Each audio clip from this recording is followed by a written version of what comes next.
En 2017, un nouveau record a été atteint. Il s'agit du record de la part du nucléaire dans la production électrique mondiale. En Europe, il existe 126 réacteurs nucléaires opérationnels qui sont répartis entre 14 pays et qui approvisionnent toute l'Europe. Cela représente 780 000 emplois. La France compte, quant à elle, 58 réacteurs. C'est d'ailleurs EDF, groupe français de l'énergie, qui est le premier producteur et fournisseur en France et en Europe. EDF qui a d'ailleurs fait, dès les années 70, le choix massif du nucléaire civil. Désormais, EDF, à l'image du nucléaire dans le monde, se retrouve au cœur des débats à travers notamment la centrale de Fessenheim qui, depuis plus de 10 ans, est menacée de fermeture. Mais c'est finalement en 2019 que la question a été tranchée. C'est officiel, Fessenheim fermera. Son premier réacteur s'arrêtera le 22 février 2020 et le deuxième le 30 juin 2020. Mais alors, quel avenir pouvons-nous espérer pour le nucléaire français ? Le nucléaire français, à l'origine développé à usage militaire, connaît un essor dans les années 1970 dans le cadre d'une utilisation énergétique, choix également motivé des suites des chocs pétroliers des années 70 qui bloquent l'approvisionnement du monde occidental en pétrole. S'ensuit alors toute une politique d'État sous l'impulsion de De Gaulle puis Pompidou afin de développer le nucléaire en France. C'est dans ce contexte que le site nucléaire de Fessenheim est mis en place en 1977 et c'est aujourd'hui la centrale en place la plus ancienne de France qui produit 1,5% de l'électricité française. Le site nucléaire de Fessenheim se trouve en Alsace et est très proche de l'Allemagne et de la Suisse. On trouve sur le site une centrale hydraulique sur le Haut-Rhin ainsi qu'une centrale nucléaire. Environ 930 000 habitants vivent à moins de 30 km de Fessenheim. Depuis une dizaine d'années, différents acteurs s'affrontent sur la question de la fermeture de la centrale de Fessenheim, remettant en cause l'utilité du site. En effet, dès 2007, les riverains de la centrale entament un cycle de manifestations dans le but d'obtenir la fermeture de la centrale du fait de sa dangerosité, en ce que la centrale est trop vieille et le radier de la centrale est 2 fois plus mince que ceux des autres usines, et en cas d'accident, le radier pourrait donc être percé par le cœur en fusion et contaminer rapidement les nappes phréatiques. De plus, rien ne protège les piscines de combustible alors qu'à moins de 30 km de là se trouve un aéroport. Les tensions ne font alors que monter en puissance et en 2011, 167 communes alsaciennes, allemandes et suisses votent une motion pour l'arrêt immédiat de la centrale de Fessenheim. Ces actions font écho aux revendications croissantes des ONG telles que Greenpeace et d'autres associations telles que le réseau Sortir du nucléaire, et cette dernière a d'ailleurs été jusqu'à porter plainte contre l'État français pour aide d'État illégale.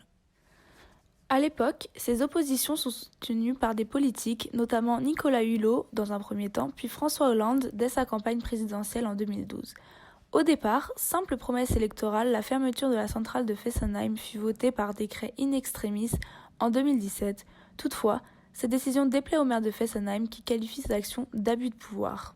Le gouvernement Hollande, avec Ségolène Royal, fait de la fermeture de Fessenheim une priorité et discute alors avec les divers syndicats opposés à cette mesure, tels que la CFDT, CGT Mine Énergie, CGTFO, CFECG, UNSA, de Fessenheim, qui jugent la décision de François Hollande dogmatique et trop handicapante au niveau des licenciements, 2200 employés, et par la même occasion, riverains perdraient leur source de revenus.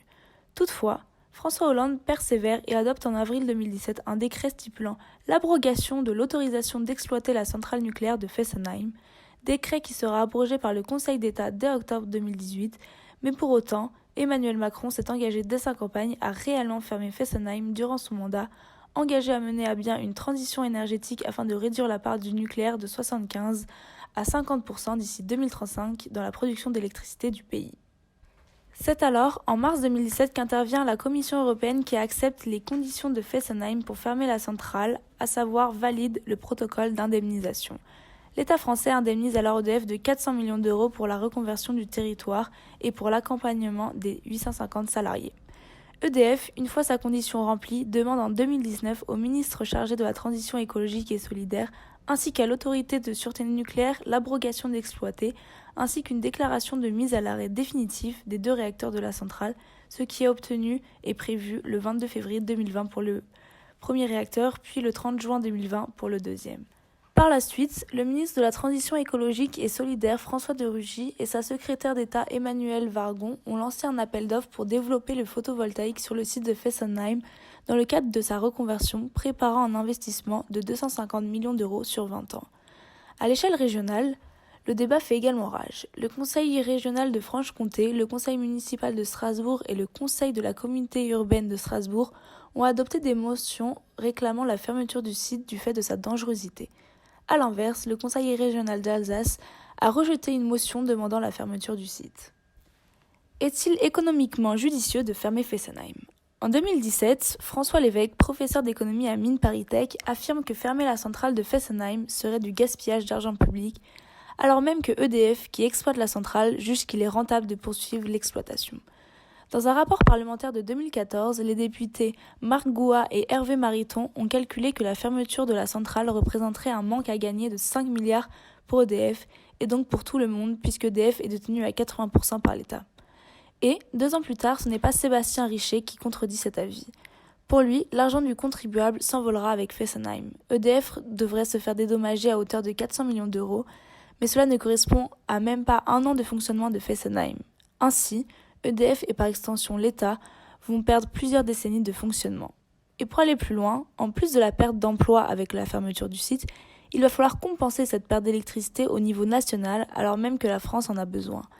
Et donc, pour compenser cette perte, il va être nécessaire d'importer du fioul, ce qui se traduira par un déficit commercial de 2 milliards par an et par un total de 40 à 80 milliards pour le temps durant lequel la centrale ne fonctionnera pas, c'est-à-dire entre 20 et 40 ans.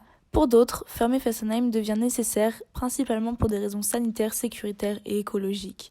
En effet, ceux en faveur d'une fermeture espèrent que cela va ouvrir la voie à la sortie du nucléaire en France. Ils citent alors l'Allemagne qui a par exemple fermé 8 réacteurs nucléaires au printemps 2011, ce qui n'a posé aucun incident lors de l'hiver 2012, et espèrent que la France va s'en inspirer.